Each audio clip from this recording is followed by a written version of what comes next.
जय श्री राम, जय श्री हनुमान। किसी भी मंत्र को कहीं गुना ताकतवर और ऊर्जावान कैसे बनाओ। आपके हाथ में वो शक्ति है, आप कर सकते हो। आपके पास वो कृपा है और आप अगर करोगे सही नियत से तो उसका फल भी जो है आप ही प्राप्त करोगे। किसी भी मंत्र को कहीं गुना ताकतवर बनाने के लिए आपको कुछ कार्य करना पड़ेंगे बस। और उन कार्यों को अगर आप करते हो अपने जीवन में, अपने दैनिक जीवन में उस पाठ को उस अपना हिस्सा बना लेते हो तो आपको शक्ति और कृपा दोनों प्राप्त होगी। ये बात आज सुन लेना, इस वीडियो से आपको पता लग जाएगा कि आप जो मंत्र का जाप करते हो उसको ऊर्जावान कैसे बनाया जाता है, उसको कृपावान कैसे बनाया जाता है, कल्याणकारी रूप में कैसे प्रयोग में लिया जाता है। आज की इस वीडियो में जानकर आपको ये पता लग जाएगा कि कल्याणकारी, ऊर्जावान और ताकतवर कैसे आप किसी मंत्र को बना सकते हो। देखिए, आप कोई भी रेगुलर एक मंत्र का जाप करते हो, आप काफी लंबे समय से कर रहे होगे, आप रोजाना करते होगे। और मंत्र में एक रहस्यमय ऊर्जा होती है जो हमें दिखाई नहीं देती है, लेकिन वो ऊर्जा काम करती है। वो ऊर्जा काम करती, काम करवाने वाले में दम चाहिए। जिस प्रकार से आपको पता है कि कलयुग में शाबर मंत्र बहुत तीव्रता और तेजी से कार्य करता है, बहुत गति रूप में कार्य करता है, लेकिन अगर सही प्रयोग शाबरी विद्या का आता है तो। और इसी प्रकार से वैदिक बीज, इसी प्रकार से शास्त्रिक जो मंत्र होते हैं, जो गुरु के द्वारा दीक्षित मंत्र होते हैं, या कोई भी आप एक मंत्र उठाकर कार्य करते हो, माँ दुर्गा का कर रहे हो, माँ काल का कर रहे हो, अगर चाहते हो उस मंत्र का साइड इफेक्ट भी आपके ऊपर ना पड़े और मंत्र आपके लिए कार्यशील हो जाए और आपके हर कार्य में मंगलता लाए, तो उसके लिए कुछ कार्य सबसे पहले आपको दोहराने हैं। क्या कार्य करने हैं, किस प्रकार कार्य करने हैं? सबसे पहले एक काम, मंत्र एक दिन भी बंद नहीं करना है। एक दिन भी बंद नहीं करना है, रेगुलर मंत्र का जाप करना है। चाहे वो माता है, चाहे कोई बहनें हैं, चाहे किसी प्रकार की लेडीज प्रॉब्लम है, चाहे कुछ भी है, मंत्र का जाप कभी भी मत बंद करना। किसी भी मंत्र, एक मंत्र को अगर आपने उठा लिया है, अगर मान लीजिए आप माँ दुर्गा के सौम्य मंत्र को उठाते हो, ओम दुम दुर्गाय नमः, तो आप इस मंत्र का जाप भी कभी बंद मत करना। इस मंत्र का जाप कीजिए, एक माला कीजिए। अगर आप एक माला करने में असमर्थ हो तो आप उक्त 5 बार जरूर जाप कीजिए। मंत्र रेगुलर, अगर आप मंत्र आपके मुख से बोला जा रहा है तो मंत्र सिद्धि की तरफ जा रहा है। जब मंत्र ऊर्जावान होता है तो बॉडी पर प्रभाव कई प्रकार के होते हैं। इसके लिए मैंने वीडियो बना रखी है। आप अगर चाहो कि इसके ऊपर एक वीडियो मैं बना दूं कि जब मंत्र ऊर्जावान हो जाए उसके प्रभाव कैसे आएंगे बॉडी पर, तो उसके लिए मैं वीडियो बना सकता हूं। अब जैसे आपने मंत्र का जाप करना शुरू किया, रेगुलर करोगे, बंद नहीं करोगे, तो जिससे मंत्र की ऊर्जा जो है बढ़ती है।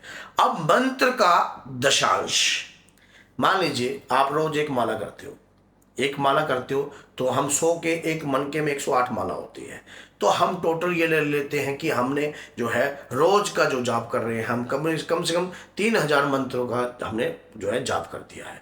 और ऊपर के मैं गिन नहीं रहा हूं, तो उसका दशांश निकाल लीजिए कि कितना आपका दशांश हो गया। उतने ही मंत्र का आपने हवन विधि के साथ जाप कीजिए। हवन विधि के साथ जाप कीजिए तो जिससे आपको लाभ बढ़ेगा, घटेगा नहीं। लाभ बढ़ने लग जाएगा आपका। मान लीजिए आपने, जैसे आपने देखा होगा कि कोई मंत्र 1.25 लाख के बाद कार्य करता है, कोई मंत्र जो है जैसे शाबर मंत्र है 1008 के बाद कार्य करता है, तो उसी प्रकार से जो बीज मंत्र है कम से कम 5.25 लाख के बाद जाप करने से बीज मंत्र कार्य करता है। तो ये मंत्र के ऊपर डिपेंड है कि इतने समय के बाद मंत्र के अंदर एक ऊर्जा होती है, लेकिन उस मंत्र का प्रभाव भी हमारे ऊपर ना पड़े तो उसके लिए जो है दशांश है, उसका दशांश निकाल दीजिए। आपके मंत्र की ऊर्जा बढ़ने लग जाएगी, घटने की बजाय मंत्र की ऊर्जा कई गुना बढ़ेगी। और साथ में आपको एहसास होगा कि मंत्र आपका बढ़ रहा है। मंत्र जब भी जाप करते हो, आप जब भी कभी जाप करते हो, मंत्र को किसी को मत बताओ कि आप किस मंत्र का जाप कर रहे हो। जब आप मंत्र का जाप मानसिक अवस्था में पहुंच जाओ तो समझना, जैसे आप मानसिक अवस्था में, कि आपको अगर सही रूप से पहुंचने में 9 महीने लगते हैं। अब कोई आपको कह दे कि एक दिन में मंत्र, देखो ग्रहण के समय मंत्र में प्रभाव है, मंत्र खड़ा जरूर हो जाता है लेकिन चलाना तो किसी को नहीं आता ना। तो चल, आपने देखा होगा अगर कोई मंत्र को मजाक सोच रहा हो, जैसे कोई कहेगा मंत्र मंत्र ये सब जो है मजाक है, तो याद रखना महाभारत का युद्ध जब हो रहा था तो उस वक्त अर्जुन भी मंत्रों के द्वारा ही तीर छोड़ रहा था। और कर्ण भी मंत्रों के द्वारा छोड़ रहा था। रावण और मेघनाथ ने भी मंत्रों के द्वारा तीर छोड़ा है। भगवान राम ने भी मंत्रों के द्वारा तीर छोड़ा है। मंत्रों में तो रहस्यमय शक्ति होती है। अगर मंत्र का उक्त ज्ञान आपको प्राप्त हो जाए तो आप बहुत कुछ हासिल कर लोगे, और मंत्रों की शक्ति से बहुत कुछ प्राप्त होता है। सिद्ध कुंजिका स्तोत्र में भी इसका जिक्र पूर्ण रूप से है। भगवान शिव माता गौरी को स्वयं कह रही हैं कि जितने भी मंत्र, जितने भी विद्या है, सब मेरे द्वारा किलित है। श्रेष्ठ पुरुष, ज्ञानी पुरुष और सही सानिध्य में बैठकर कार्य करने वाला पुरुष ही इन चीजों को समझकर इनको प्रयोग में ले सकता है।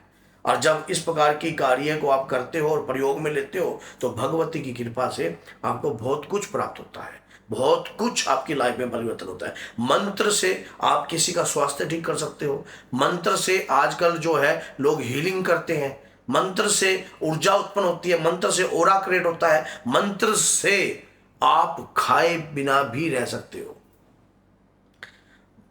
जो लक्ष्मण भ्राता थे, काफी लंबे समय से जो है वो अनिद्रा के बगैर रहे थे। वो कैसे रहे थे? मंत्र के जाप से।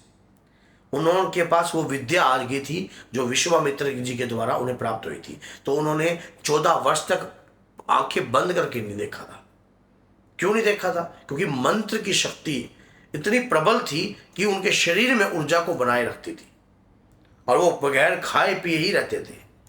तो आप खुद सोच के देखिए कि मंत्र के जाप में तो बहुत ऊर्जा है, और मंत्र को अगर ऊर्जावान बनाना है तो इस प्रकार के कार्य जो है आपको करने चाहिए। अगर आप जो है दशांश का बारे में आपको नहीं पता तो उसके लिए भी मैं एक वीडियो अलग से बना सकता हूं कि गुरुजी दशांश हम कैसे निकालें अपने मंत्र का, और किस मंत्र का हमें दशांश कितना निकालना चाहिए, और जिसके कारण जो है हमें उसका मंत्र का फल जो है कृपा रूप में प्राप्त हो सके। तो उसके ऊपर भी मैं एक डिटेल में वीडियो आपके लिए बना सकता हूं। और सबसे बड़ी बात तो एक बात याद रखना, अगर आप महीने में एक बार तो आपको हवन करना चाहिए, स्वयं करना चाहिए।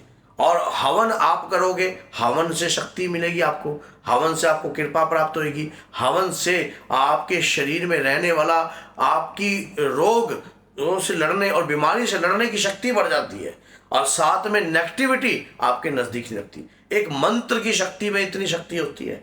और मंत्र जिस व्यक्ति का जागृत हो जाए, और फिर उसके दौरान आप जल का पात्र अपने पास रखिए, और उससे पात्र से जब आप इस उंगली को मंत्र पढ़ते पढ़ते डाल दीजिए, और उसके दौरान जो है किसी भी व्यक्ति को आप वो जल जो है, मरीज है, बीमार है, कुछ भी है, तो आप अपने मंत्र की शक्ति से उसको प्रयोग में ले सकते हो जल को। और अगर आप चाहते हो, वैसे तो मैंने बाबा के प्यारे चैनल पर वीडियो बना रखी है कि जल को कैसे अभिमंत्रित करते हैं, और अगर आप चाहते हो माँ के प्यारे चैनल के लिए भी मैं ये वीडियो बना दूं तो आप कमेंट बॉक्स में जरूर लिखना कि जल को कैसे अभिमंत्रित किया जाता है। गुरुजी इसके ऊपर एक वीडियो बना दीजिए, और इसके ऊपर भी मैं एक वीडियो बनाने की पूर्ण कोशिश करूंगा। तो अगर ये वीडियो आपको अच्छी लगी और लगा कि इस वीडियो से आपको कुछ लाभ अर्जित हुआ है तो ये वीडियो 10 लोगों तक शेयर कर दीजिए, ताकि वो व्यक्ति भी मंत्र का जाप, मान लीजिए कोई भी भक्त लगातार मंत्र का जाप कर रहा है और समझ में उसको आ नहीं रहा कि मुझे क्या करना चाहिए, तो वो लगातार मंत्र के जाप से अपनी ऊर्जा को बढ़ा रहा है और ताकतवर बनाना है, तो इस प्रकार से बनाना है, वो समझ पाएगा। तो बोलिए जय सीताराम, जय श्री बालाजी महाराज, जय माता दी।